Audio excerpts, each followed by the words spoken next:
Hello guys, welcome to the Wars and Weapons channel. In this video, before we actually start the actual video, I want to spend a minute to talk to you guys.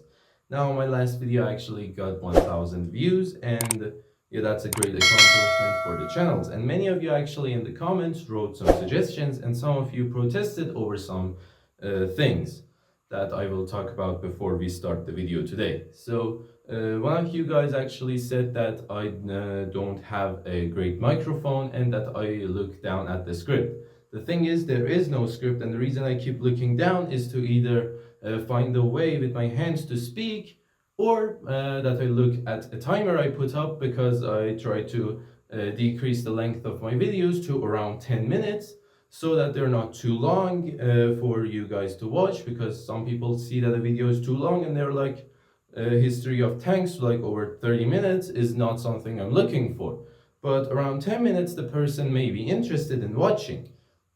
So I have this timer that I need to continuously look at so that I don't exceed over the time limit. And I'm not using a timer, so because if it reaches 10 minutes and then it starts an alarm, like an alarm rings, which ruins the audio of the video. So I use a stopwatch that goes up, and around the 10-minute mark I usually stop it.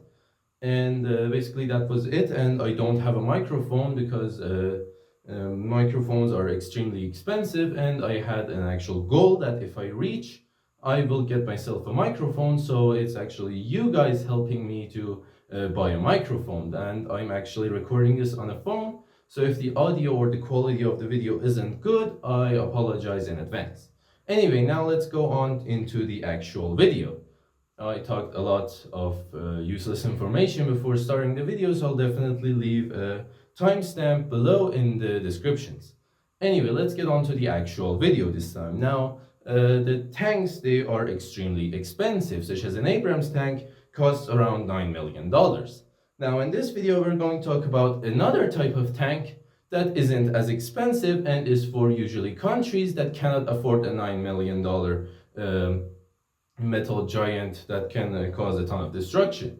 It's for basically poor countries, and due to the terrorist attack on Moscow, I believe that it's a great time to talk about a weapon used mostly by the terrorists and acts kind of as a mascot for the terrorists. So let us talk about today about the technical. Now, the technicals are, they have a wide variety of technicals. They have usually machine guns and sometimes heavy or light artillery on their back. Now, due to the fact, the reason they're called technicals are because they technically shouldn't be on the battlefield, and when they are, they provide a technical advantage against their opponent because they're not expecting highly mobile trucks to fight against their tanks and their troops. And usually, during World War One of the biggest problems with MG nests and pillboxes, basically called to the bunkers that the MGs and heavy artillery were usually placed in, the main problem was that you could not move them. Like, it's a multiple ton cement bunker. You cannot take it from one side of the battlefield and put it in the other side. But with the technical, you can have the machine gun, and you can basically fire at an enemy position, and then once you feel like firing is no longer necessary, you can call the driver to move into a different direction or at a different place, so you can start firing at different enemies. That's the reason technicals are called technicals, because as I said, they provide you with a technical advantage. And they're actually pretty cheap, because for a terrorist group or a country, buying a pickup truck and a machine gun or a piece of artillery is not extremely expensive compared to tanks. As I said, an Abrams tank costs around $9 million. But the pickup truck with the machine gun and or the artillery, it barely costs around $1 million, because that's the reason they actually use this. And they're actually extremely silent compared to tanks, because hearing an engine, a tank engine start, it's as you can see, it's extremely loud. But with the technicals, they're basically car engines that we keep turning on daily and daily, but we almost never, like our neighbors almost never find out that, like, when we start our car and when we move it. Due to this, they have an advantage within urban combat, because like in remote areas, if it's flat, you can easily see the opponent and where they're moving. But in urban and remote areas like jungles where vision is limited, their stealth factor can help them a lot to go on and flank the enemy and attack them from behind.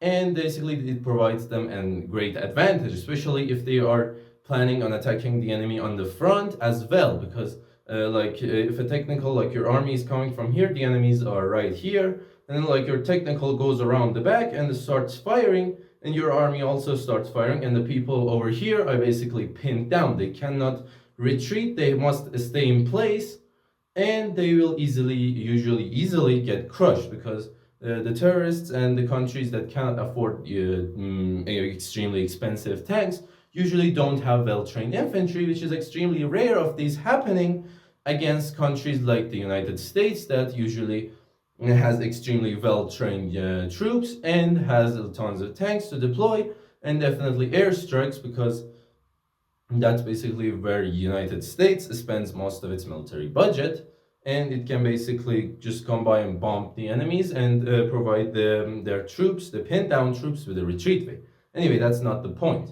The technicals, as I said, are actually extremely weak because they don't have much armor, as you can say, because they were not designed to be put on battlefield. They were designed to be used to drive you from your home to your work, and from work to your home. And basically that's the entire reason they are used. But when once you put a machine gun on them, you actually provide yourself with an advantage, a technical advantage, because you have now a technical that you can use, and it's extremely mobile, making it extremely hard to shoot at long and even at close ranges, because it continues to move. Aiming at it would be extremely hard unless you can like calculate how much and how fast it moves, and by the time your bullet can catch up to the technical, where is it going to be, and you can shoot at that place, and you're lucky enough for a technical driver not to turn or do any unexpected maneuvers for your bullet to actually hit the technical. Now this simple advantage provides a great advantage for people using the technical against the people that are not using the technical. Now technicals can also be seen without machine guns or heavy artillery for the United Nations providing humanitarian acts around the world and providing help for people in need, because they use these pickup trucks or technicals in order to carry crates of food and whatever the people within the area they're going to may need. But they don't use machine guns because they are not expecting to get attacked or to attack anyone during their operation. So they don't basically need a machine gun in order to protect themselves. Now with heavy artillery, it's basically just like a tank cannon placed on a pickup truck, which is provides a great advantage, because you basically have a tank that can move at a higher speed, but ammo placement is limited because you cannot like put 500 shells inside of a pickup truck. It can't carry the weight. Besides that, the shells are going to continue falling off the area. So basically putting heavy artillery behind the technicals isn't something rare, and it happens usually. They use it because they don't have extremely armored tanks, and they basically can use this as their own tank, and basically because they have so much maneuverability, they can provide themselves with even heavier and even stronger cannons than tank cannons, because they basically have no armor. Tanks have a ton of armor, making them extremely heavy, so they will have to decrease the weight of their turret so that they can maneuver.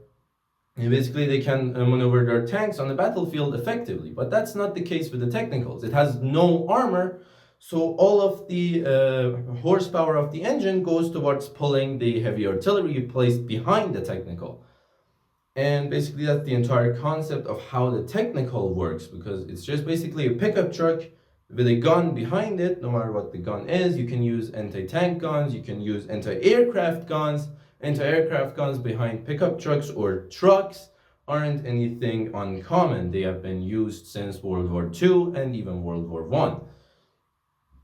So you can use this to your advantage, and basically they have a great advantage over tanks within armored combat. Urban combat, because like they can maneuver between streets, unlike tanks, because like some streets are narrow and you cannot maneuver a tank through it. but technicals can easily go through those streets and basically attack the enemy from multiple directions, and they have basically multiple escape routes, unlike the tanks that need like a great street to be provided for them to be able to maneuver. And also technicals have a great suspension system, so they will have almost no problem moving within remote areas or areas with obstacles, because tanks also do have these suspension systems and they can maneuver through rubble and obstacles pretty easily, but they cannot maneuver as effectively and as fast as the technical. Basically, that's the entire concept of the technical, as I said. Thank you guys for watching. Make sure to like the video, subscribe to the channel, and ring the war bell to be notified of the rest of the wars that will occur on the channel later. Thank you guys for watching again, and stand by for the next video.